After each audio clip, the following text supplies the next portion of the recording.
Welcome back to SK study point.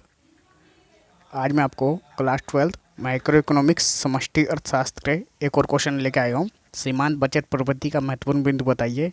इससे पिछले वाले वीडियो में मैंने एमपीसी, एपीसी, एपीएस इन सभी के महत्वपूर्ण बिंदु बता दिया है। ठीक है, ये सब महत्वपूर्ण बिंदु आपको याद रखना जरूरी है, क्योंकि पेपर में इस प्रकार का क्वेश्चन 3 मार्क्स में पूछ लिया जाता है कि एमपीसी और एमपीएस के बीच संबंध बताइए, या तो एमपीएस और एपीसी के बीच संबंध पूछ लेगा, या तो एमपीसी या एमपीएस के बीच संबंध पूछेगा, या तो एपीसी या एमपीसी के बीच संबंध पूछ लेगा। तो मैंने ये इन सभी के ऊपर सारे महत्वपूर्ण बिंदु मैंने पिछले वाले वीडियो में बता दिया है। सिर्फ सीमांत बचत प्रवृत्ति का महत्वपूर्ण बिंदु बताना रह गया था। तो चलिए स्टार्ट करते हैं। सीमांत बचत प्रवृत्ति का महत्वपूर्ण बिंदु पहला क्या कहता है कि एमपीएस का मान 0 तथा 1 के बीच में रहता है। अब पूछ लेगा एमपीएस का मान 0 तथा 1 के बीच में कब होता है, तो आप बोलेंगे जब आय में परिवर्तन बचत में परिवर्तन से ज़्यादा होता है, तो एमपीसी का मान 0 तथा 1 के बीच में होता है। देखिए, आय में परिवर्तन मान एमपीएस जो होता है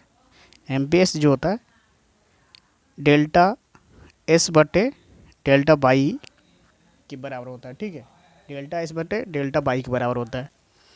देखिए, डेल्टा बाई बराबर 10 है और डेल्टा एस आय में परिवर्तन 10 है और बचत में परिवर्तन 5 है। तो हम एमपीएस निकालते हैं, तो एमपीएस जो निकलेगा ना 0 और 1 के बीच में निकलेगा। देखिए 10 बटे 5 0.5।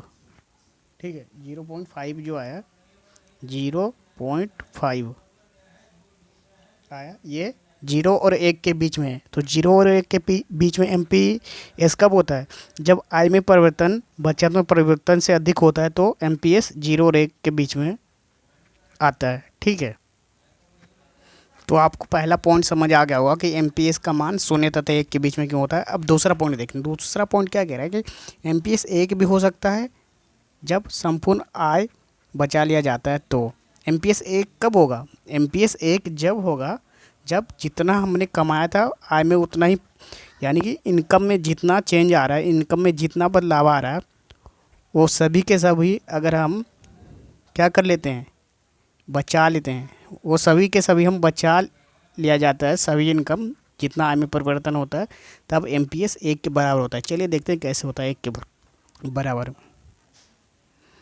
देखिए, आय में परिवर्तन 10 का है और बचत में परिवर्तन भी 10 का है, यानी कि जितना आय में परिवर्तन हुआ उतना को उतना हम आय बचा लेते हैं।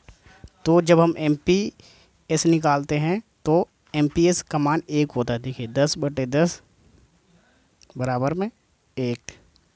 तो हम क्या कह सकते हैं कि आय में परिवर्तन एवं बचत में परिवर्तन जब दोनों बराबर होता है, तो एमपीएस बराबर 1 के रूप में लिखा जा सकता है।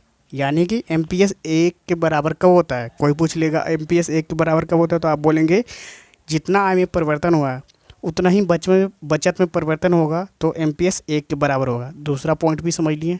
अब तीसरा पॉइंट समझते हैं। अब तीसरा पॉइंट कह रहा है कि एमपीएस 0 हो सकता है। एमपीएस 0 कब होगा, एमपीएस 0 हो सकता है जब संपूर्ण आय का उपभोग कर लिया जाता है। तो एमपीएस 0 कब होगा, एमपीएस 0 जब होगा जितना आय में परिवर्तन हुआ है उन सभी का अगर आप उपभोग कर लेंगे, तो एमपीएस बचत में परिवर्तन 0 हो जाएगा। एमपीएस 0 हो जाएगा। चलिए देखते हैं उदाहरण के द्वारा। देखिए, आय में परिवर्तन 10 का था और इस आय में परिवर्तन 10 का था, और इस सभी आय में परिवर्तन जितना का वो सभी का सभी हमने उपभोग पर खर्च कर दिया। यानी कि 10,000 इनकम, आपका चेंज इन इनकम 10,000 था और उन सभी 10,000 को आप उपभोग कर लिए, खर्च कर दिए, तो आपके पास बचा में परिवर्तन तो कुछ हुआ ही नहीं, 0 हो गया। तो उस स्थिति में आपका एमपीएस जो होगा शून्य के बराबर होगा। देखिए जैसे 0/10 अगर हम एमपीएस निकालते हैं तो क्या होगा, यहाँ पे एमपीएस जब निकालेंगे तो ये शून्य के बराबर होगा। तो हम कह सकते हैं कि आयामी परिवर्तन बचत में परिवर्तन से, हम कह सकते हैं कि आयामी परिवर्तन का सारा भाग उपभोग कर लिया जाता है, तो उस स्थिति में बचत में परिवर्तन शून्य होता है। तो एमपीएस सीमांत बचत प्रवृत्ति भी शून्य प्राप्त होता है। ठीक है, आशा करता हूँ ये तीनों पॉइंट आपको समझ आ गया होगा उदाहरण की सहायता से। अगर आपको इस प्रकार का कंटेंट आपको पसंद आता है तो आप SKB स्टडी पॉइंट चैनल को लाइक शेयर एंड सब्सक्राइब कीजिए। धन्यवाद।